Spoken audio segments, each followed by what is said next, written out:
17 جمادی الاولیٰ اسلامی تاریخ۔ بسم اللہ الرحمن الرحیم۔ غزوہ احد میں صحابہ کرام کی بے مثال قربانی۔ غزوہ احد میں حضور اکرم صلی اللہ علیہ وسلم کے صحابہ نے جس الہانہ محبت وفاداری کا مظاہرہ کیا، اس کا تصور بھی رہتی دنیا تک عالم اسلام کو اپنی مقدس روح سے مالا مال کرتا رہے گا۔ جب مشرکین نے آپ صلی اللہ علیہ وسلم کا گھیراؤ کر لیا تو فرمایا، مجھ پر کون جان قربان کرتا ہے؟ زید بن سکن رضی اللہ عنہ چند انصاریوں کے ساتھ آگے بڑھے اور یکے بعد دیگرے ساتھوں نے آپ صلی اللہ علیہ وسلم کی حفاظت میں اپنے آپ کو قربان کر دیا۔ عبداللہ نے جب تلوار کا وار کیا تو عمارہ حضور اکرم صلی اللہ علیہ وسلم کے سامنے آ گئی، بہادر عورت، اور اس کے وار کو اپنے کندھے پر روک لیا۔ حضرت ابو دجانہ رضی اللہ عنہ ڈھال بن کر کھڑے ہو گئے، یہاں تک کہ ان کے پیٹ میں تیروں سے چھلنی ہو گئی۔ حضرت طلحہ رضی اللہ تعالیٰ عنہ نے دشمن کے تیر اور تلوار ہاتھوں پر روکی، جس کی وجہ سے ان کا ایک ہاتھ کٹ کر گر گیا۔ دشمن کی ایک جماعت حملے کے لیے آگے بڑھی تو تنہا حضرت علی کرم اللہ وجہہ نے ان کا رخ پھیر دیا۔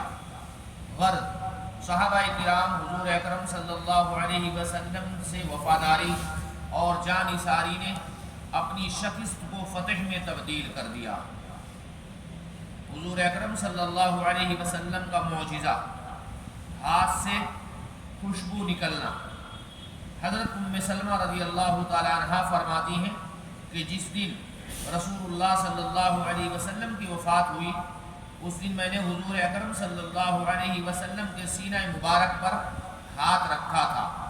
اس کے بعد ایک زمانہ گزر گیا، میں اس ہاتھ سے کھاتی رہی اور اس کو دھوتی رہی، لیکن میرے اس ہاتھ سے مشک کی خوشبو ختم نہیں ہوئی۔ ایک فرض کے بارے میں، مزدور کو پوری مزدوری دینا۔ رسول اللہ صلی اللہ علیہ وسلم نے فرمایا، میں قیامت کے دن 3 لوگوں کا مقابل بن کر ان سے جھگڑوں گا۔ ان میں سے ایک وہ شخص ہے جس نے کسی کو مزدوری پر رکھا اور اس سے پورا کام لیا مگر اس کو پوری مزدوری نہیں دی۔ ایک سنت کے بارے میں، بد اخلاقی سے بچنے کی دعا۔ رسول اللہ صلی اللہ علیہ وسلم یہ دعا فرماتے تھے، اللہم انی اعوذ بک من منکرات الاخلاق والاعمال والاہواء۔ اے اللہ، میں برے اخلاق، برے اعمال اور بری خواہشات سے تیری پناہ چاہتا ہوں۔ ایک اہم عمل کی فضیلت، خشوع و خضوع سے نماز ادا کرنا۔ رسول اللہ صلی اللہ علیہ وسلم نے فرمایا، جو کوئی خوب اچھی طرح وضو کرے اور 2 رکعت خشوع اور خضوع کے ساتھ، اطمینان کے ساتھ جس کو ہم کہتے ہیں، پڑھے تو اس کے لیے جنت واجب ہو گئی۔ ایک گناہ کے بارے میں، یتیموں کا مال کھانا۔ قرآن میں اللہ تعالیٰ فرماتے ہیں، یتیموں کے مال ان کو دیتے رہا کرو اور پاک مال کو ناپاک مال سے نہ بدلو۔ اپنا مال پاک ہے، یتیموں کا مال کھا رہے ہیں تو وہ ہمارے لیے ناپاک ہے، نہ بدلو، اور ان کا مال اپنے مالوں کے ساتھ ملا کر مت کھاؤ، ایسا کرنا یقیناً بہت بڑا گناہ ہے۔ دنیا کے بارے میں، نافرمانوں سے نعمتیں چھین لی جاتی ہیں۔ قرآن میں اللہ تعالیٰ فرماتے ہیں، وہ نافرمان لوگ کتنے ہی باغ، چشمے، کھیتیاں اور عمدہ مکانات اور آرام کے سامان جن میں وہ مزے کیا کرتے تھے، سب چھوڑ گئے۔ ہم نے اسی طرح کیا اور سب چیزوں کا وارث ایک دوسری قوم کو بنا دیا۔ پھر ان لوگوں پر نہ تو آسمان رویا اور نہ ہی زمین، اور نہ ہی ان کو مہلت دی گئی۔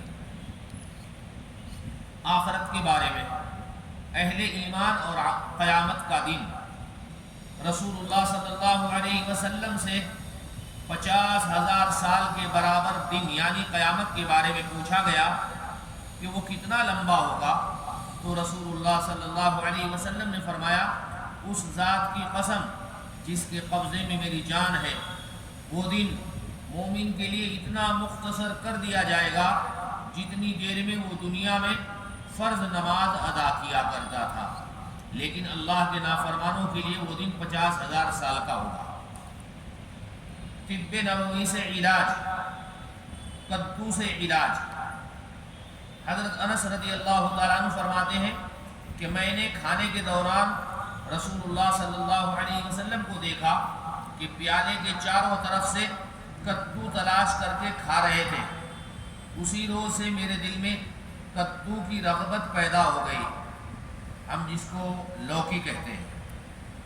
اطباء نے اس کے بے شمار فوائد لکھے ہیں، اور اگر دہی کے ساتھ پکا کر اس کا استعمال کیا جائے تو بدن کو عمدہ غذائیت بخشتا ہے۔ گرم مزاج اور بخار زدہ لوگوں کے لیے یہ غیر معمولی طور پر نفع بخش ہے۔ سبحان اللہ۔